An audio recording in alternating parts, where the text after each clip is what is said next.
Hey,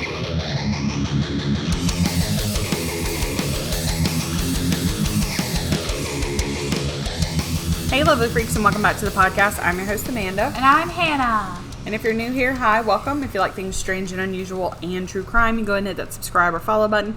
You can also head down the description box and you'll see a link that will take you to our social media, like Instagram. Twitter. That's Twitter and Instagram together. Twitter, Instagram, and all that jazz. Yeah.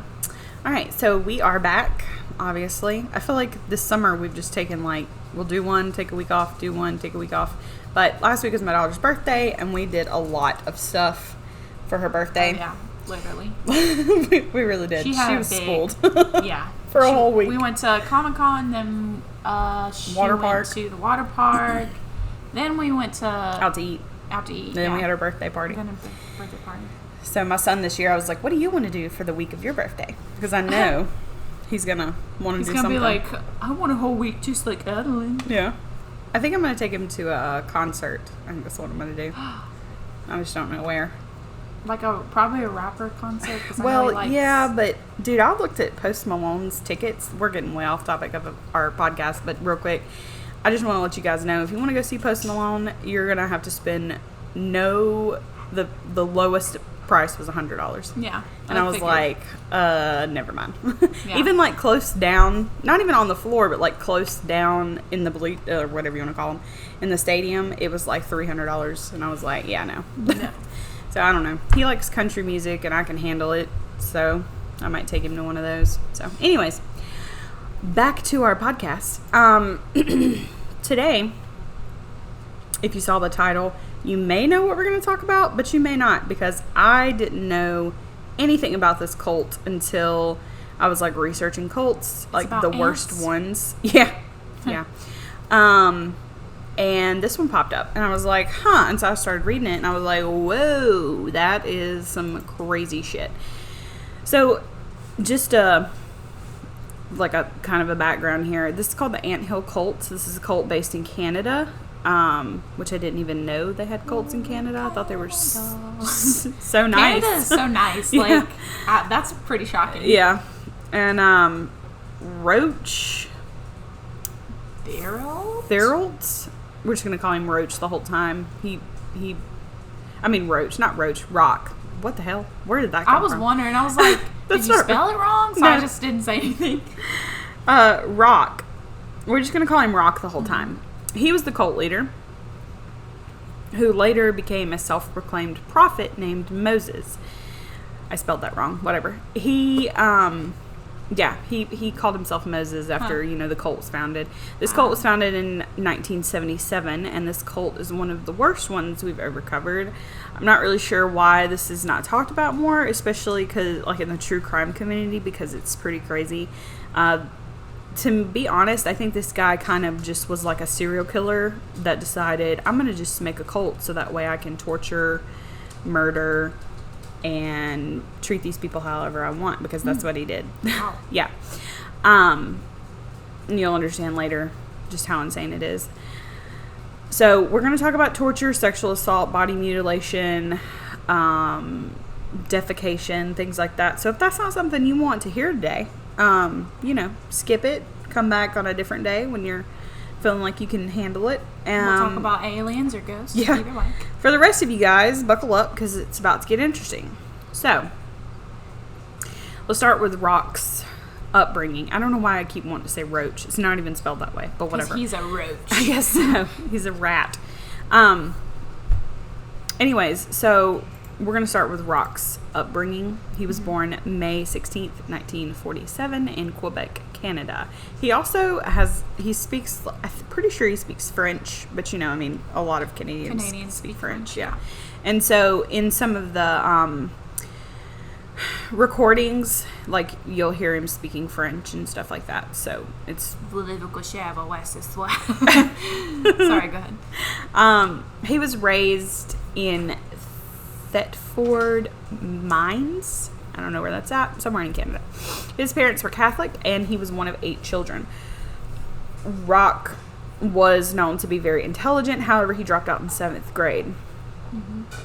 Now, Roch and some of the neighbors that lived near them, we don't really know a lot about his upbringing, but there was talks of abuse. And obviously, because of what he does later on, I mean, he had to be screwed up from birth or something. So his dad was very abusive. There's not a lot of details on how, but people, like neighbors, do say that they remember hearing, like, you know, screams and yelling and things like that going on at the house. When he dropped out of school, though, he began to teach himself the Old Testament from the Bible, and he believed that the end of the world was coming soon, and there would be a war between good and evil. He was raised Catholic, but converted to Seventh-day Adventist church. In his teen years, he was described as charismatic and handsome. He made quite the impression on all the ladies that he met, and he had a lot of different girlfriends, and, you know... They're always charming. It's so weird. That's a pure example of a cult leader. At 21, he married his first wife named Francine, who was 17 at the time. And I say first because he had multiple wives and multiple children by the end of this. Of course. But him and his first wife, they had 2 kids together, and he did wood carving. He would sell them at like little markets and stuff like that. And during this time, he ended up having multiple surgeries for stomach ulcers. He had like 7 surgeries for stomach ulcers. I guess they just keep coming back. And then his health just declined, and he was pissed off at the medical field. So he started to read textbooks about medical procedures and trying to learn about his own diagnosis and trying to learn, like, basically how to be a doctor. Mm-hmm. And that'll come into play later. You'll understand why that is. But yeah, it was weird. He think he was going to do the surgeries on himself? Like, you can't really do I think that. he just was pissed off because the doctors didn't know how to really help him that much. And so he was like, I'm going to figure this shit out on my own. I don't know. He was losing his mind, basically. Mm-hmm. He eventually started using drugs and alcohol as a means to cope with his stomach pain, which sounds really not like a good idea, but whatever. I'm sure the alcohol wasn't helping his stomach ulcers. After 7 years of marriage, Francine finds out that he's having an affair and decides to divorce him. He then married the woman that he had an affair with her on, and that's when he became, like, obsessed with religion.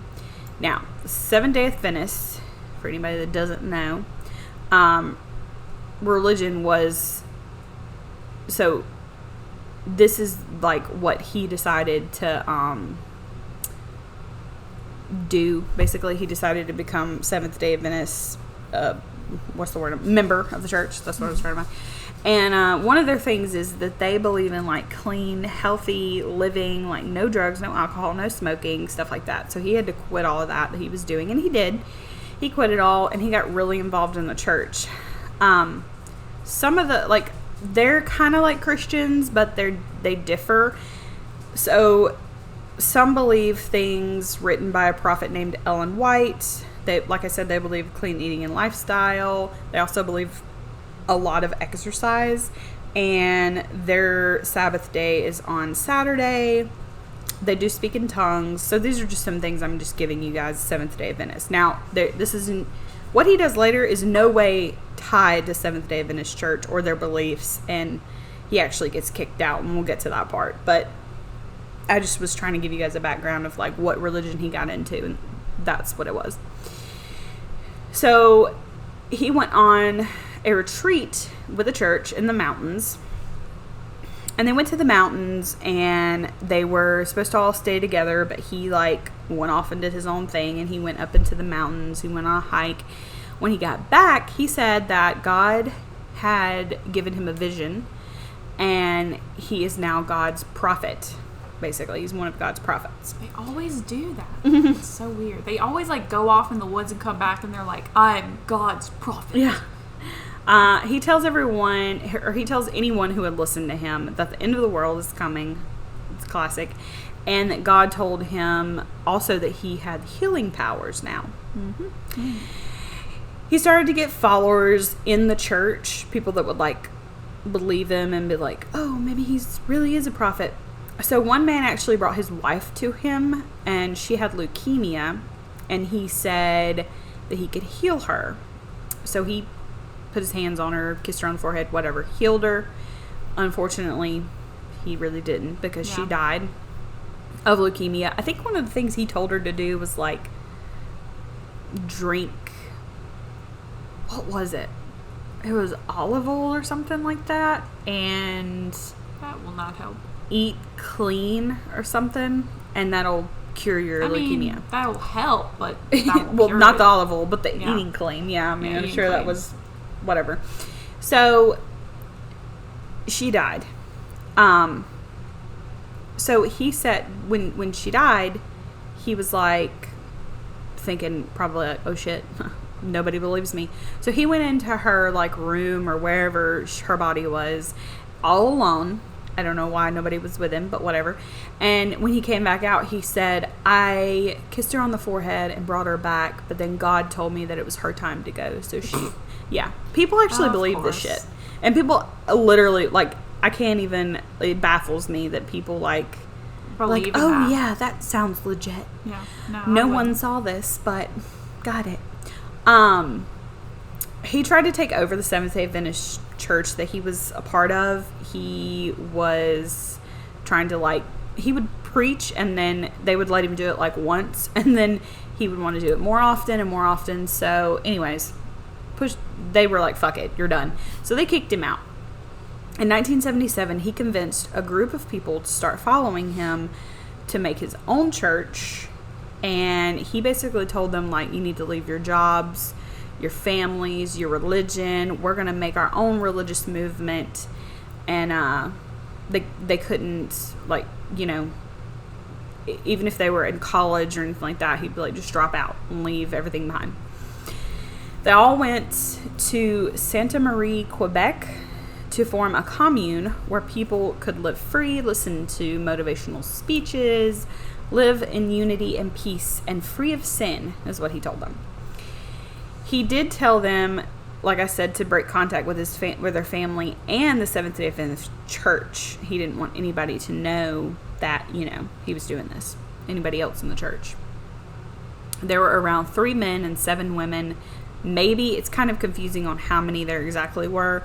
Some things said maybe there was like 9 women and 4 men, or 5 men, and whatever. The point is that it was very small in the beginning.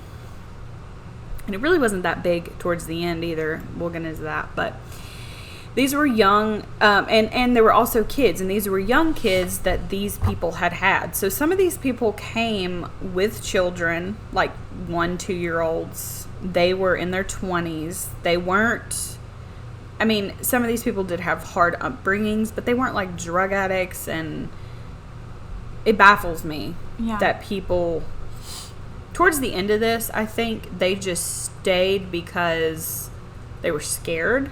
Mm-hmm. But at the beginning, when all the shit started happening, I don't know.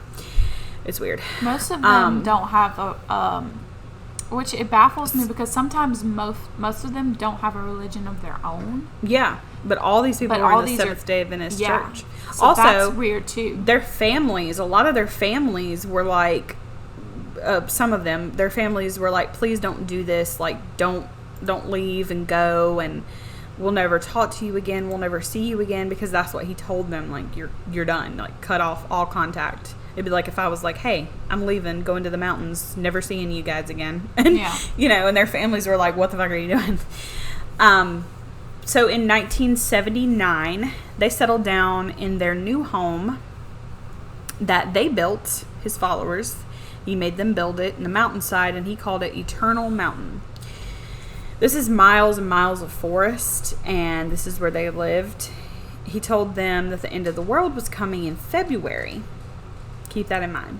He made them set up camps. He made them, like, build the tents, and he just kind of sat back and did whatever the fuck he wanted to do. He also rationed their food. He made them wear tunic, like the same tunicate, like tunic. Same clothes, pretty much. Yeah, same clothes. So everybody had to wear the same thing. Women wore one thing, men wore another. And keep in mind, there were kids there too. Mm-hmm. And if you got into trouble, he would ration your food less. Or no, if you complained about it, that's what it was. If you complained about it, he would give you less food. So this is also when he gave himself the name Moses. And he also started marrying more of the women and getting them pregnant. Towards the end, he actually had 20 kids and 8 wives. So this is where things get crazy from here on out, because he started drinking again, which he told his followers they weren't allowed to do, but he could do it. So which that part baffles me, because I'd be sitting there like, okay, you told us we have to have clean eating and clean living to be closer to God, but you're drinking your ass off. Yeah. What? So I don't understand. They didn't question it though, I guess. But him being drunk is when the torture and the abuse started. So by 1980s, there were nearly 40 members. I just want to throw that out there. Close to the 1980s, like 1978, 79, 80s. Yeah, he had about 40 members. Members were not allowed to speak to each other unless they were in his presence. Oh. They were, yeah. Sorry, that was like, okay. They were not allowed to have sex unless it was given permission. Obviously, I mean, we've seen that before. But the speaking to each other, that was a little weird. Like, even if they were out working, like, the men couldn't say, hey, Jan, or nothing like that. Like, they had to be in the presence of him.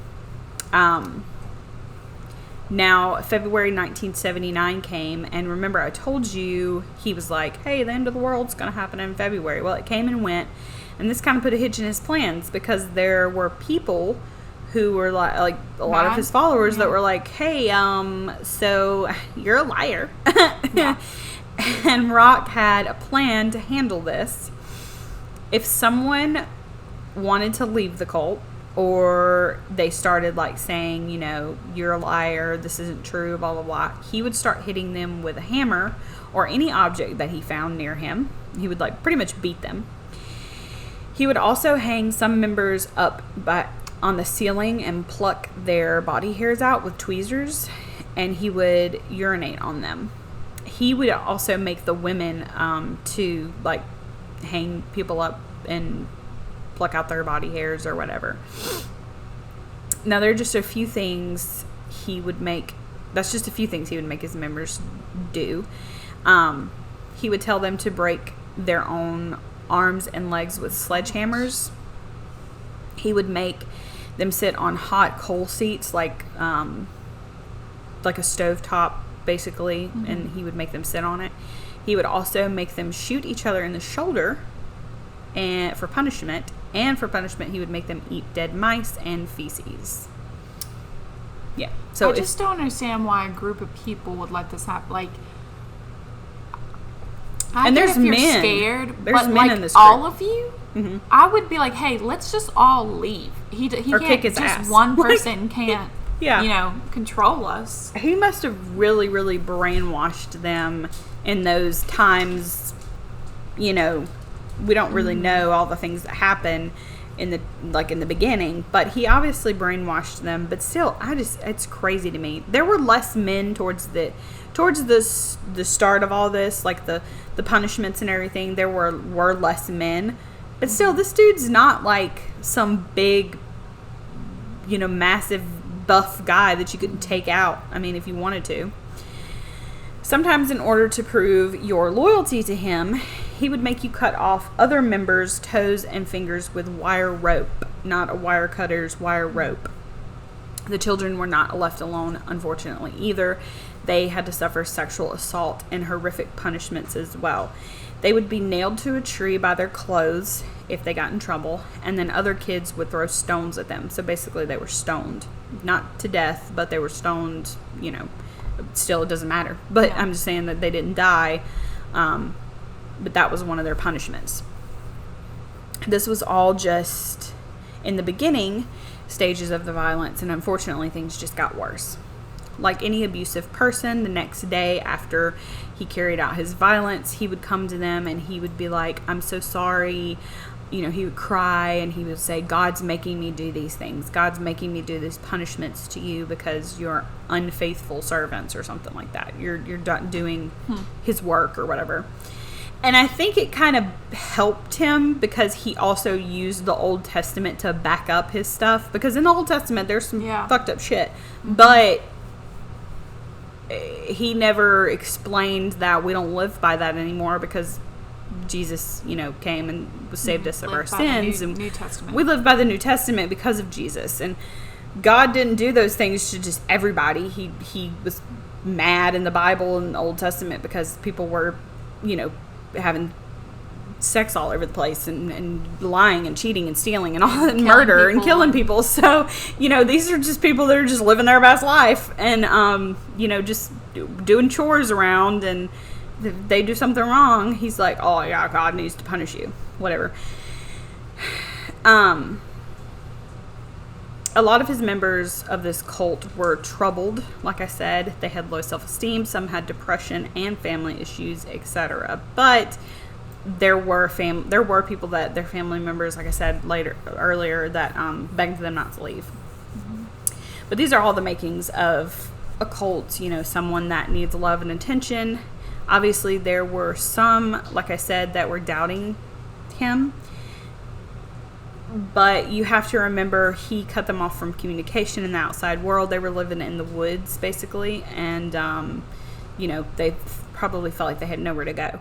One of the wives gave birth to a baby, and she actually left it out in the freezing cold to die. Because she said that it was better that the baby died than live in abuse like it was going to.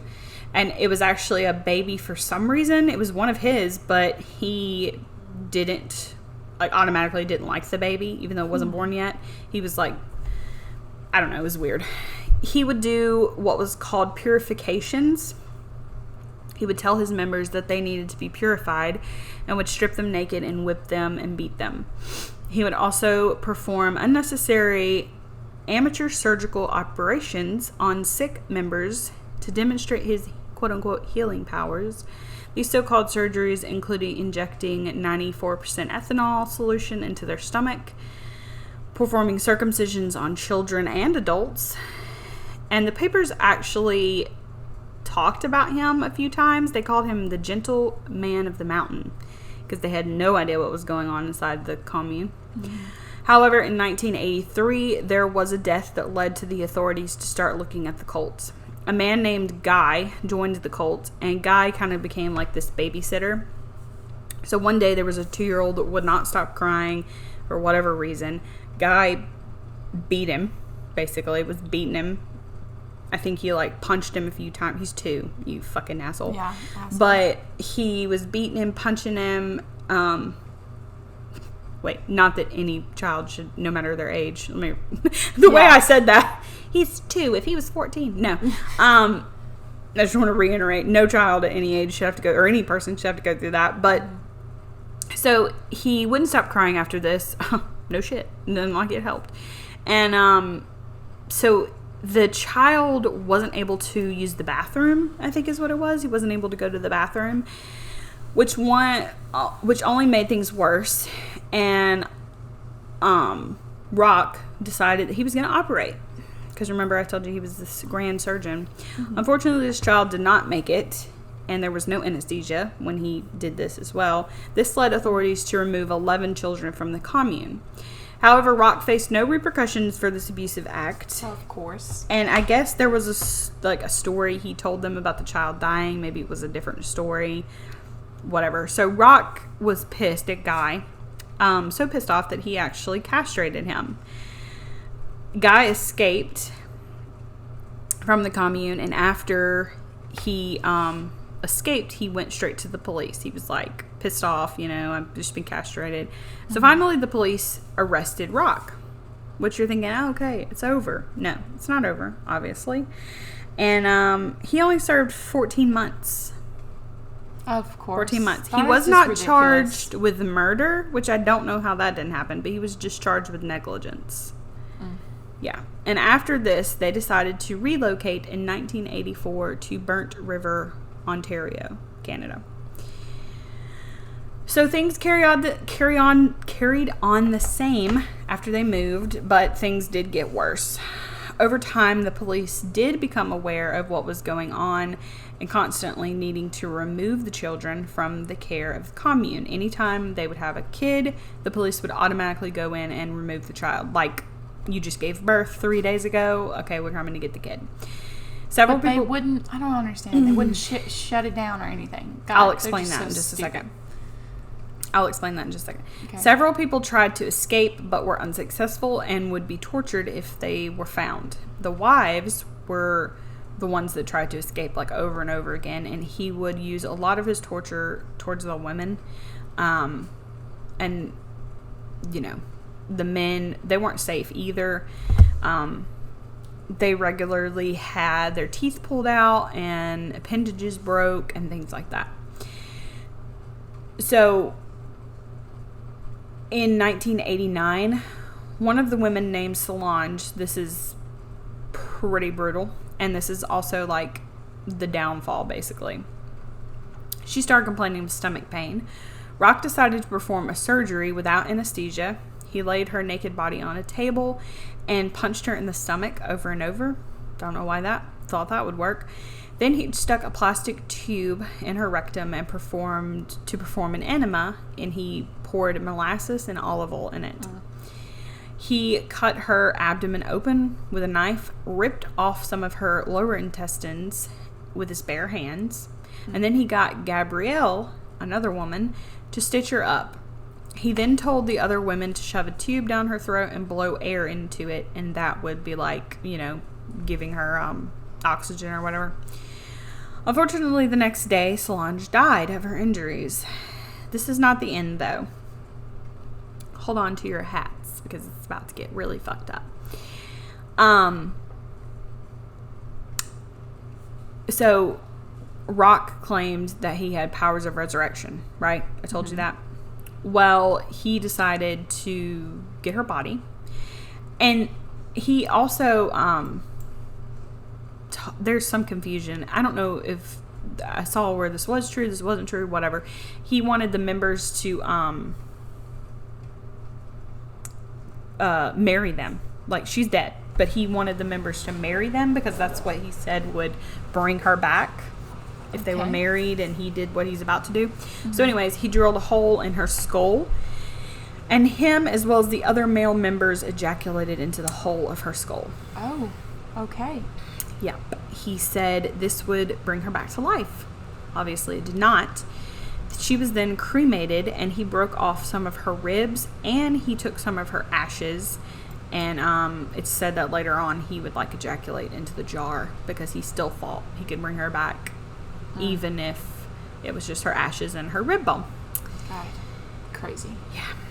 Gabrielle, the one I told you stitched up Solange, she tried to escape several times, and she finally did, and she blew the whistle on the commune. This is what brought the commune down. So the commune was registered as a church, and because so, the authorities could not investigate the adults in this situation unless there was, like, you know, murder or something like that. But they had no idea of knowing if somebody was murdered because nobody on the outside world had contact with these people. So it's not like somebody could be like, I haven't talked to my daughter in like 7 days, you know. Yeah. So the only thing they could do, though, was take the kids away like they had been doing. But since it's registered as a church, if the adults don't come to them and the adults don't say, you know, something's wrong, then there's nothing they can do. The authorities went, after Gabrielle came and told them everything that was going on, the authorities went and arrested Roch. Of course, he fled for 6 weeks.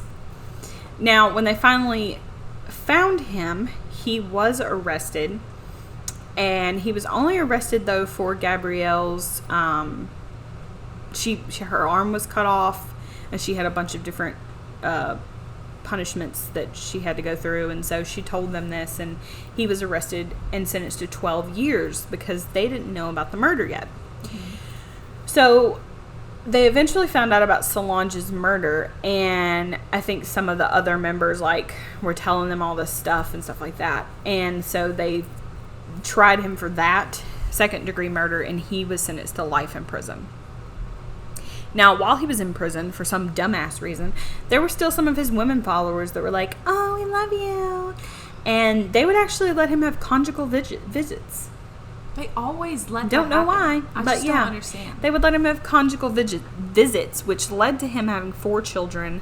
Of course, the authorities came and took all 4 of those kids right away from the mothers.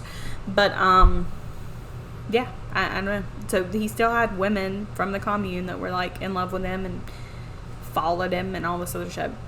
In 2009, he actually tried to sell some of his artwork in the United States-based website called Murder Auction. I don't know if that's still a thing. I didn't try to Google it because I didn't want the government flagging my shit. So, but yeah, apparently it was an auction house where you could buy memorabilia and stuff like that from murderers, and even people that were like in prison. They would sell their stuff. The Canadian government shut that shit down. They were like, yeah, we're not doing that.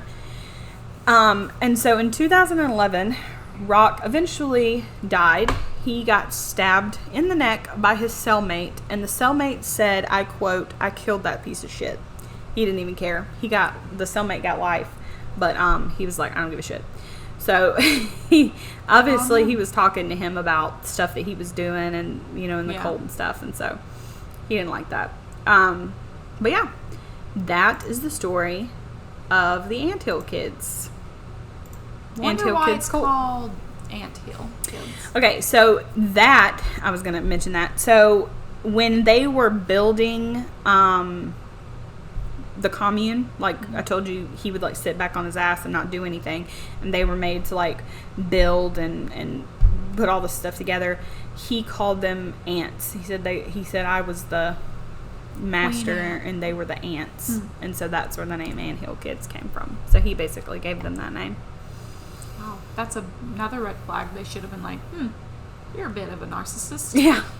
But yeah, so that's the story of the Anthill Kid cult, which I had never heard of. And I was like, holy shit, this is crazy. So yeah, basically, they just endured a lot of torture. One of the guys, I can't think of his name right now, but he was even, he endured a lot of torture. I think he was one of the ones that Roch didn't really like.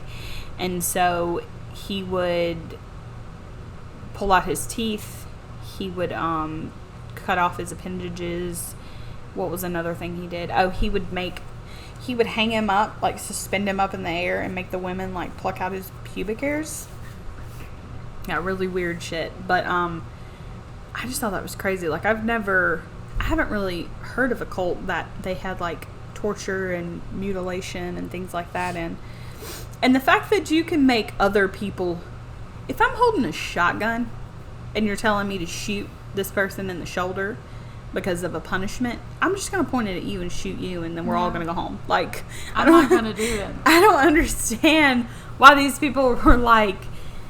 And I haven't watched a documentary on it or anything like that, but there's not a lot of the people that were in the cult. There's not a lot of like interviews and stuff like that with them. But I would love to just sit down with them and be like, what? Why?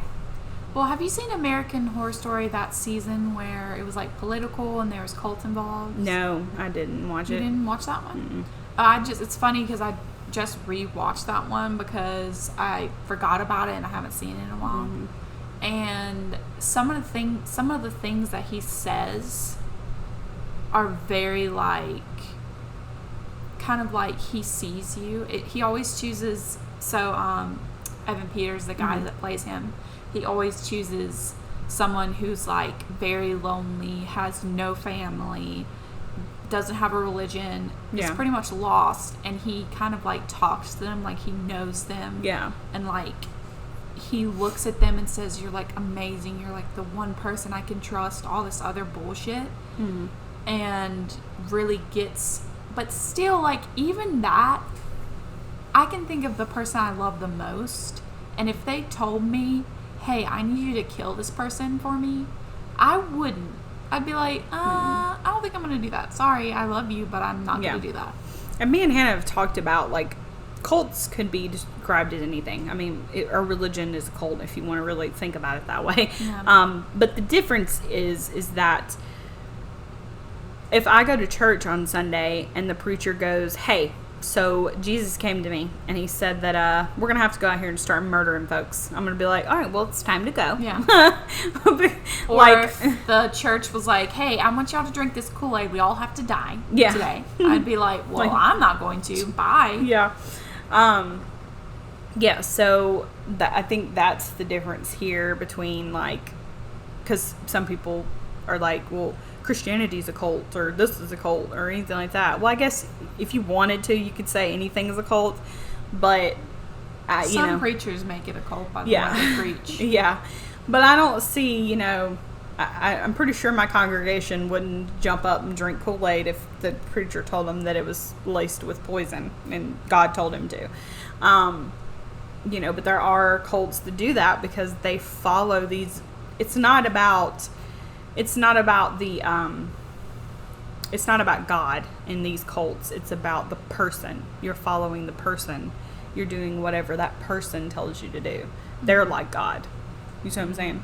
So that's how you can tell a cult, and the same thing, like, I believe Scientology is a cult, 100%. You can come for me in the comments if you want to, if you're a Scientologist. Sorry about it, but 100%.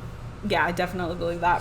That's why I'm like, I don't like churches. I don't go to churches because most people there are terrible people that are very weird. And well, that's a whole nother subject. I mean, there are a lot of times I've been to a church that, you just have like these snooty bitches and you're just like, I'm just here to like praise Jesus and have a good time, and you're over there like looking at my outfit like, fuck off. Yeah. I don't particularly like churches. Yeah. But it's hard to find one that you just feel like, okay, these are just normal people and we're just here reading the Word of God, And it really shouldn't be one person in general, because there can be a bad person, a bad apple in anything. Like, there can be bad apples in the LGBTQ. There can be bad apples in Christianity or any kind of, it's just people in general that are bad. Yeah. Oh yeah, for sure. But I still don't get it. Like, cults fascinate me because of that. They scare the shit out of my husband. I don't know why. Maybe he thinks he could be swayed by one. I don't know. But I really don't think I could. This with me, Hannah was like, I think you could. I was like, no, I really don't think I could. Like, if a motherfucker started coming in, I don't care if it was Johnny Depp, okay? What if it was Adam Driver? Oh, man, that's a tough one. Adam, if you're listening, I would do anything for you, so I don't know. She would murder for you. I'd be like, oh, really? Okay, well, this is happening. I can see it now. Never mind. JK. I get it. She gets it now. She would have been the hippie child of love child of Adam Driver. No, I was gonna say what's his name? Oh my God. Helter Skelter. Charles Manson. Jeez. Manson, yeah, I could definitely see Hannah. No, I'm saying, like, I could see you being one of his followers. Like, if Adam Driver was like him, oh yeah, 100%. I'd be like, well, this is it. Anyway, sorry. But no, not me. I wouldn't, even if it was Johnny Depp. I'd be like, no, can't do it. Sorry, sir. I gotta go back home. But anyways, hopefully you guys enjoyed this episode. It was definitely out there and crazy. Yeah. But it was a good one, and y'all voted to have a cult episode, and next week we're going to do an alien one. And I haven't talked to Hannah about this yet, but we should try to do video next week. We always say that. I know. We never do. We really should. It always is just so much trouble. Something happens. Well, now Corey, my husband, he has a green screen because he does YouTube videos for his gaming channel. So now we can just like sit over there and do it. And then we have a green screen behind us. So anyways, all right. Well, we hope that you guys have a fantastic week, and we will see you guys next week. Bye.